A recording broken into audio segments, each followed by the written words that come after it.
Hi, my name is Ashley Buttercup Weaver, and most of you don't know who I am, and that's for good reason. I don't post videos onto YouTube usually.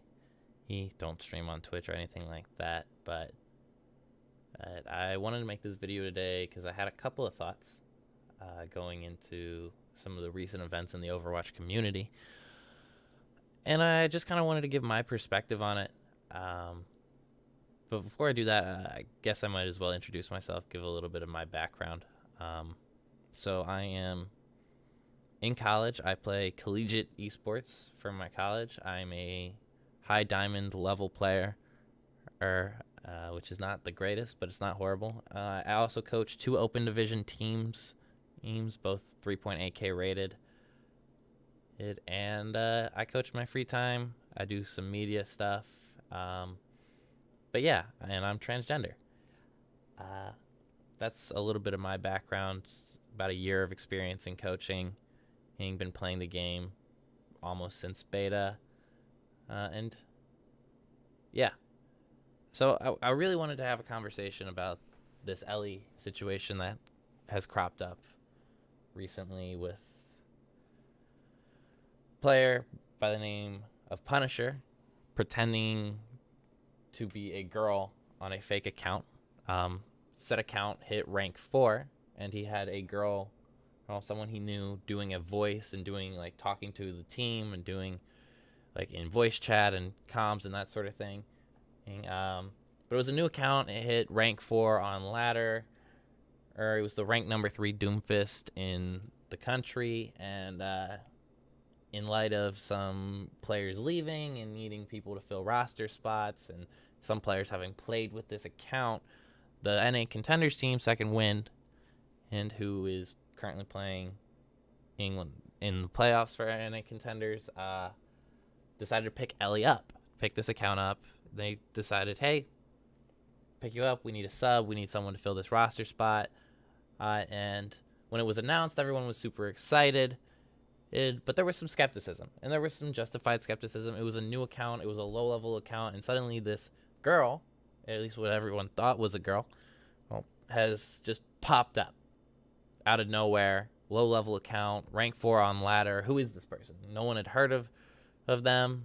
No one had known them in the past. They hadn't been a part of the scene. So there was some valid doubts. And some people think, well, this is a smurf. This is someone pretending to be someone else.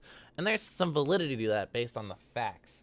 But a big problem was a lot of it, like probably an average of maybe a third of the community in response to Ellie and saying that Ellie was a fake or a fraud or that sort of thing was from a sexist point of view. So I'm not going to sit here and say that there wasn't legitimate reason to doubt Ellie as a pro player and as a person, and considering they were new, low-level account, never been heard of before, never been seen before. But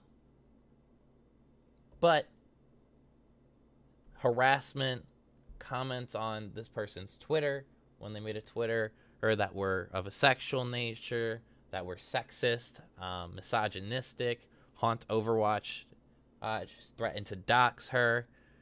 And these things saying, hey, prove it because we don't believe this person is who they say they are like, yeah, you have to prove it. You're going into contenders. I get asking for that. I understand that. But 2/3 were asking from valid reasons, but there was still that 1/3 that was saying, we don't believe it simply because we don't believe it could be a girl. We don't believe that a girl could get to NA Contenders, that a girl could peak that high on ladder, that a girl would make it this far. And the issue is, for me, is not necessarily that, well, it is in a sense that they came at it from a sexist point of view, or that people doubted Ellie was who they said they were. My issue comes into the response to the sexist accusations, especially from the community as a whole. And it was divided. Of course, you're going to see women supporting Ellie, thinking she's a girl making a pro and saying, hey, this is possible, this is doable, and we want to see more representation of women in esports. or people were excited. And they were going to defend, hey, this harassment is not okay. Doing this out of a sexist nature is not okay. Okay. And sometimes there was a little bit of unwarranted sexism accusations. Some people had legitimate reason to doubt Ellie, and weren't being sexist. But I can understand the perspective of that. But the issue here is that when the sexist comments came up, the community didn't rally around Ellie, and they didn't necessarily have to rally around Ellie, but they should have said, hey, if this person is who they say they are, or whether you believe it or not, these sexist comments are not okay. This is why we have problems. This is why there's so few women in contenders in Overwatch League. There's only one in Overwatch League, and this is why women have such a hard time in our community.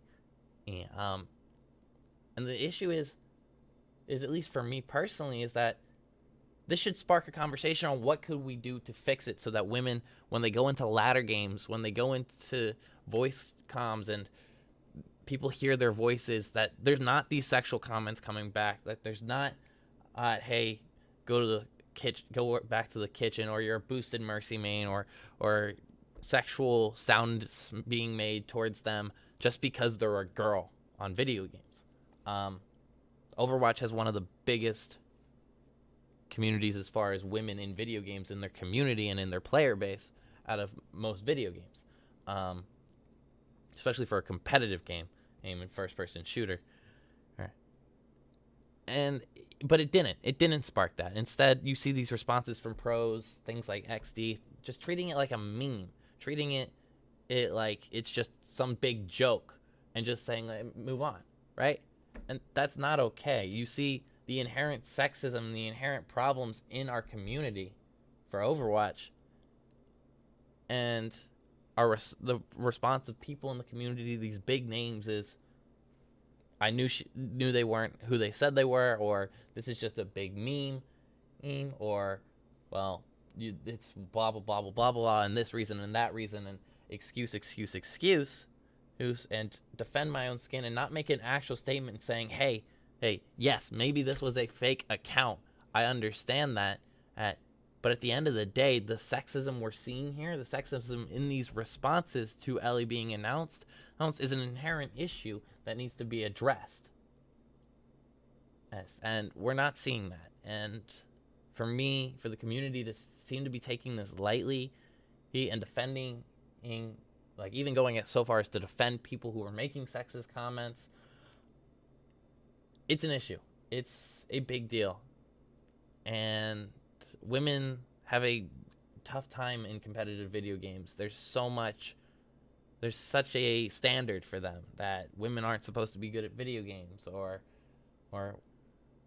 women are just boosted and can only play supports or something like that. Like, these stereotypes and stigmas are harmful to the game as a whole, and we're not seeing Blizzard address it.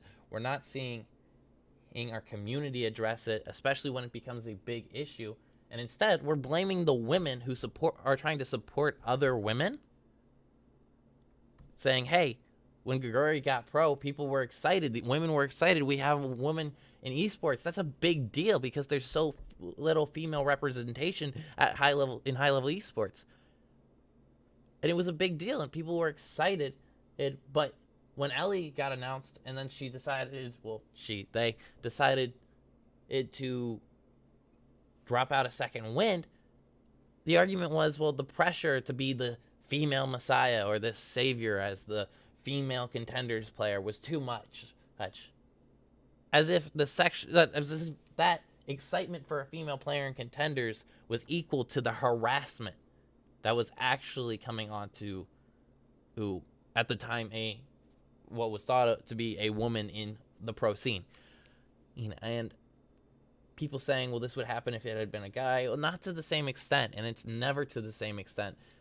And honestly, it's so ignorant of people and the way that our community is handling this. And it's the way these people that are supposed to be big names, that are supposed to represent our community as a whole, well, just some names off the top of my head, not people who have necessarily like responded to it, but someone like DeFran or Shorefor or Gale, Kefri, EVA, Jane, Zoe, the Overwatch League casters. There's all these people, and it's just save my skin, save my skin. It's a meme, it's a meme, it's a meme. You are supposed to be the representation and the people that set the example for our community, because you are the biggest names in our community. You're the people that everyone's watching. When you're streaming, your hundreds of viewers are seeing the example you are setting, and it's not being set.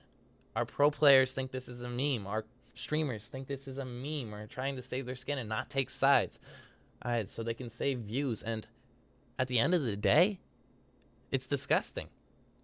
It's hurtful, and the reason why the Overwatch community doesn't get anywhere, it seems, and doesn't improve, is because no one's willing to speak out. None of the big name people are willing to speak out to a point where it's against toxicity, where it's going to be fixed. Especially since a lot of these streamers do have issues with toxicity. DeFran has had issues with toxicity. XQC has had issues with toxicity.